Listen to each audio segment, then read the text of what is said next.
मैंने एक वीडियो देखी थी जिसमें कहा गया था कि आई थिंक वो टैरोट का था समथिंग कि कार्ड कलेक्शन में आया कि जो मैंने कार्ड पहले पिक किया उसमें आया कि खुद के इनर चाइल्ड को हील करना है। लाइक मैंने बोला क्या, ये तो मैंने हील कर दिया था, देन ये क्यों आया दिखा।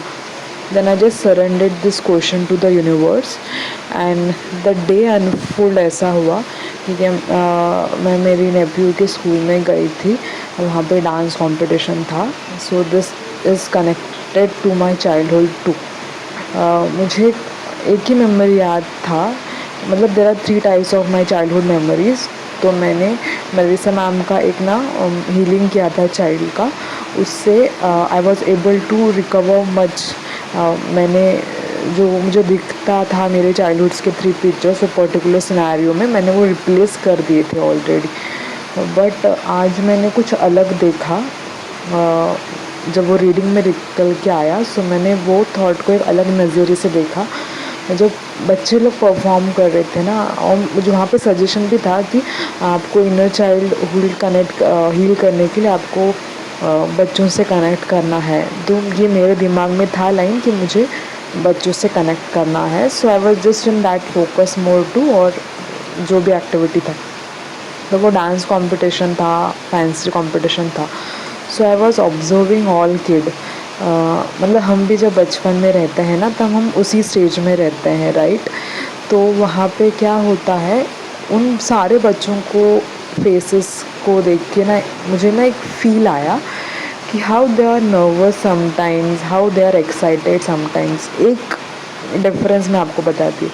मेरे बाजू में एक छोटा सा बच्चा था, अराउंड 2 इयर्स के कम ही रहेगा, और एक स्टेज पे बच्चा था।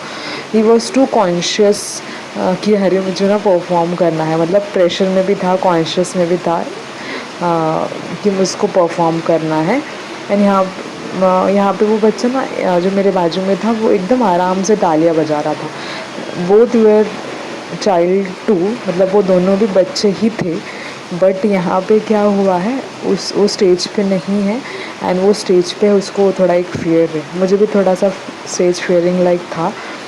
मतलब मेरी जो मेमोरी थी कि मैं स्टेज पे परफॉर्म की थी, and later I didn't perform on stage much because मैं बीमार पड़ती थी लाइक एंड और मेरे कुछ तो रहेगा। I am not remembering the back story, but मुझे याद है कि वैसा कुछ तो इंसिडेंट हुआ रहेगा। Later with age I participated, but there was not much interest to it, might because of that fear, but with days when I practiced and worked on self, it just changed. I just changed the approach. मतलब खुद पे आप जब work करते हो ना, then आपको with time ना कॉन्फिडेंस भी आ जाता है। आप जो कर रहे हो उस पर आपको बिलीव होने लगता है, and there is nothing like stage fear, it just goes away.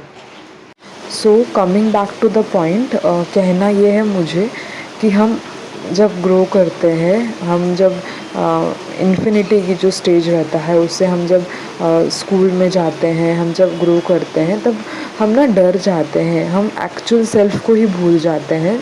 जब हम जिस प्योरिटी से हम यहाँ पे आए रहते हैं ना, उस प्योरिटी को हम कभी ना कभी हम आजू बाजू के अंडरस्टैंडिंग में, या हम जो लाइफ जीते हैं, या फिर जिनसे भी कनेक्ट होते हैं, उनमें हम ढल जाते हैं।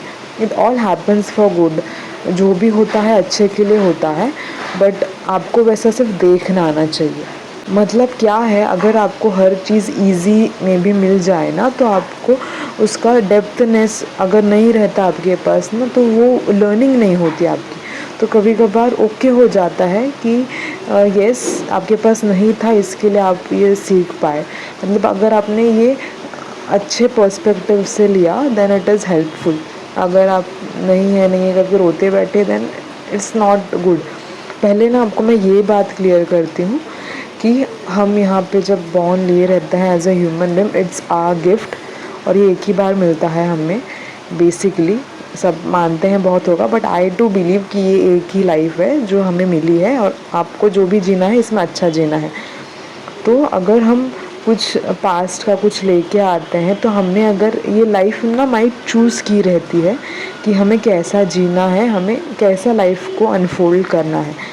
तो अगर आप ये लाइफ की ब्यूटीनेस को समझ जाओगे ना कि आपको कैसा अनफोल्ड करना है इससे, तो आपका हर दिन ना इतना ब्यूटीफुल जाएगा that you just can't never imagine. आप जितना थिंक करते हो ना वो आपका एक लिमिट है, बट आप बियॉन्ड जो आपका रहता है ना, जो आपको सडनली सरप्राइज सब मोमेंट जो करता है, वो आपका हाईएस्ट थिंग रहता है। सो ये हमेशा हर समय फील करना बहुत इम्पॉर्टेंट है। हमेशा नहीं बट एटलीस्ट दिन में आप 1-2 बार ये फील आना ना आप में बहुत इम्पॉर्टेंट है कि आपका लाइफ कितना प्रेशियस है। हमारे लाइफ में बहुत से स्टेजेस आते हैं जहाँ पे हम कभी कभार अच्छा फील करते हैं, कभी कभार लो फील करते हैं, कभी कभार कन्फ्यूजन स्टेट में रहते हैं, कभी कभार हमें नहीं समझ आता है कि क्या करना चाहिए, क्या सही है। कभी कभार हम गो विद द फ्लो रहते हैं, कभी कभार हम इनिशिएटिव लेते हैं कि हमें ये करना है, कभी कभार आप ओके रहते हो हर एक चीज़ के एक्सेप्टेंस में। आपके साथ जो भी होता है, जैसा भी होता है ना, बेवजह नहीं होता है। आपके साथ अच्छा हो रहा है या फिर आपको साथ कुछ घटित हो रहा है बुरा फेस, देन वो भी किसी वजह से हो रहा है। आपको उसमें से अच्छा क्या है वो आपको हमेशा देखना है। हमेशा अपना ये चीज़ें ध्यान रखना कि हमारे दोनों पैर ज़मीन पे रहने चाहिए और हमारा सर हमेशा ऊपर रहना चाहिए, टू द स्काई। मतलब सोल्यूशन फोकस रहना चाहिए और हमेशा ग्राउंडेड रहना चाहिए हम लोग। और आप में जब ये दो चीज़ों का बैलेंस आ जाता है ना, then no one is gonna stop you. मतलब आपको कोई रोक नहीं सकता और आपको ना किसी को कोई समझाने की ज़रूरत होती है। आप हमेशा बाय डिफ़ॉल्टली अगर आप ये स्टेज पे आते हो, देन आप खुद से बाय डिफ़ॉल्टली खुद पे हमेशा वर्क करते हो। लाइफ ये जर्नी है, it is not the end. अच्छा दिन बुरा दिन it's not the end, it's a journey we have to enjoy. हमें ये जो लाइफ की जर्नी है वो इन्जॉय करनी रहती है। सिर्फ ये आपका चॉइस रहता है कि आपको इसे कैसा अनफोल्ड करना है। सो हमें ये चॉइस थ्रू डिवाइन से मिलता है कि हम चूज़ करें हमारे एक्शंस, हमारे थॉट्स, मतलब हम जैसे थिंक करते हैं, हम जैसा परसीव करते हैं, ये हमें एक गिफ्ट रहता है और हमें चॉइस दिया रहता है। सो आपको जैसा अच्छा लगता है, आपकी लाइफ आपको जैसे अनफोल्ड करनी है, आप उस वे से चूज़ करो, अनफोल्ड करो लाइफ को, ताकि हमारी लाइफ ना एक है ना, देन सोशल किसी के प्रेशर में आके ना मत उसे दबाओ, मत उसे निचोड़ो। You have this life only one, so live it to its your fullest. ये सब मतलब ये बहुत इम्पॉर्टेंट है in this way, if you are living and if you are choosing to live in this way. हमारे कभी कभी ना बहुत सपने रहते हैं, विद टाइम हम थोड़ा सा माइट जो चल रहा है उसके ऊपर फिर लगता है अरे यार ये नहीं है हमारे लिए, तो कुछ मेमोरीज़ कभी कभार इरेज हो जाती है, तो कुछ हमेशा वापस फ्लैशबैक हो जाती है अगर वो आपके लिए है। तो मेरे साथ भी ऐसा ही हुआ कुछ कि मैंने मेरे हाईएस्ट सेल्फ को देखा जब बचपन में थे या फिर ग्रोइंग स्टेज में था ना। मेरे पास ना एक इमेज था कि I will be like this. तो बीच में जो चल रहा था ना, I was not happy at all कि ये क्या चल रहा है एंड ऑल। बट आज मैंने कुछ वीडियो देखा ना, it just help me to connect. मतलब ये वो जो रहता है ना, एक ग्रेस रहता है, ब्यूटी रहता है, what is the life fullest thing one can ever imagine ना, वो मैंने वो वीडियो क्लिप में देखा। So it just motivated me to make this beautiful content video for this. So this is dedicated to all that particular video and all that dots that are helping me to join my journey. I'm just thankful, grateful to everyone and everything. Thank you so much. Thank you and pranam. I hope with this आपको भी कुछ आपके dots connect करने में help हो।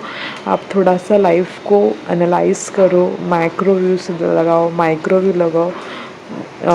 मतलब जो scope रहता है ना, माइक्रोस्कोप, वो ही लगाओ आपके लाइफ को। It is needed. लाइफ आपकी है, आपका हैंड में लो वो माइक्रोस्कोप और जहाँ आपको लगता है कि yes this area of my life needs to work, then you just make it work. Okay. एक माइट आपने देखा रहेगा क्लिप कि सन अगर पर्टिकुलर पेपर पे हम बहुत कांस्टेंट रखते हैं, मुझे ये मेरे भांजे ने बताया था, मुझे भी नहीं पता था कि रखते हैं देन वो पेपर बर्न होता है। देन मैंने एक वैसा आर्ट भी देखा that it is done in that way. So अगर ये इतना पावरफुल है हमारा concentration, then why we are not using it. So just use it. आपको गिफ्ट मिला है, यू मस्ट यूज़ इट। जो आपका है वो आपके पास हमेशा आता ही है। So you just note this. आपको एक सिंपल सा प्रैक्टिस बताती हूँ। Whenever you wash your clothes और cook for yourself, wash clothes करते हैं या फिर हम जब क्लीन होम करते हैं, देन वो क्या रहता है, हमारे घर का हम एनर्जी क्लीन करते हैं, राइट, जो नेगेटिविटी है। तो जब आप वो करते हो ना, खुद को उस स्टेज में लाना कि आपकी जो भी हार्ड मेमोरीज़ है ना, आप वो खुद में से भी निकाल रहे हो। जैसे आप क्लोथ्स को वॉश कर रहे हो या फिर घर क्लीन कर रहे हो, उसके साथ आपको वो हार्ड मेमोरी आप आपके साथ निकाल रहे हो। कुछ आपको जब थॉट मतलब पर्पसली मत, अगर इनके साथ आपको कुछ याद आ रहा है पास्ट, तो वो मेमोरी को एज ए लर्निंग इमेजिन करो, ना कि आपके साथ वो हुआ आप उसको ब्लेम करो, इस तरह से नहीं। आप जब भी वो एक्ट करोगे तो इमेजिन करना कि आप उसमें से क्या सीख रहे हो, क्या उसने आपको सिखाया है, आपका कहाँ पे ईगो डिग्रेडेशन हुआ है। ये बारीक चीज़ों का ध्यान देना। अगर आप कुछ कुक कर रहे हो, कुछ बिल्ड कर रहे हो, कुछ क्रिएट कर रहे हो, देन एक हैप्पी इमोशंस के साथ क्रिएट करना, ताकि वो एनर्जी आप फील कर पाओ। So it's all the balancing of emotions. आप आपके एक्टिविटीज़ के साथ ही कर सकते हो। ये बेसिक होगा जो आपको हेल्पफुल होगा to unfold the life. I hope it helps you in some way. Thank you and प्रणाम।